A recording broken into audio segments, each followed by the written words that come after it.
So that means the Chinese plan and its expansionist design is not over yet.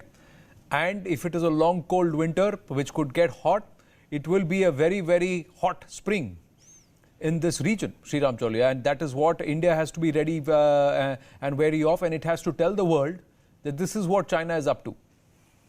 Yeah, Anand, the encroachment they are doing in smaller neighboring countries of India is really worrisome. I mean, the satellite imagery showing that they have built, whole villages inside Bhutan and have, taken over large segments of land of Nepal. It shows that, the attempt to browbeat India obviously failed. They came prepared for casualties. That shows their mindset, that they believe that violence achieves their goals for power and domination, and that through violence and through inflicting violence on the adversary, they can get ahead. That is the old Maoist idea that power flows from the barrel of a gun. Correct. And Anand, Mao is the same, founder of this communist China, who said that if a few million people die in a nuclear war and I forfeit a few million Chinese, it's okay.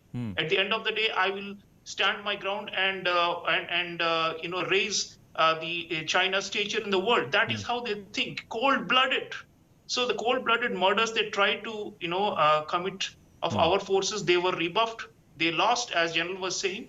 But with Nepal and Bhutan and with some of the other more vulnerable countries in the Indian Ocean like Sri Lanka and Maldives, we got to be very cautious because what they're trying to do obviously is encircle India, but secondly to try and connect all the way up to the Karakoram pass, which they have taken from Pakistan in the 1960s. Correct. So there is really, a serious threat of encirclement, and we need to be beefing up the defenses of our, treasured partners in the neighborhood.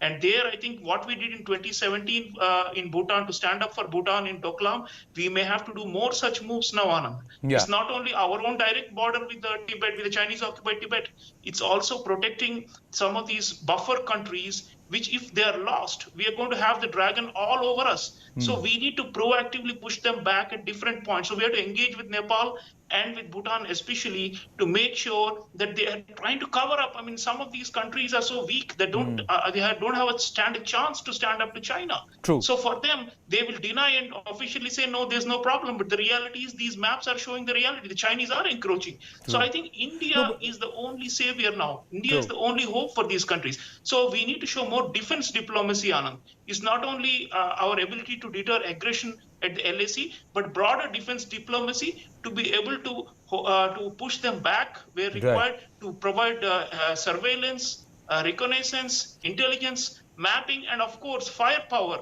to our smaller neighbors, because otherwise they will not be able to hold back the way the Chinese are breathing down their necks, bullying them and trying to simply take over and say, what can you do? We can do something. Correct. And I think India is moving forward in the direction. We are alert to these problems. Right. Anand, yes, General Kakar. Anand, there are two things, when he's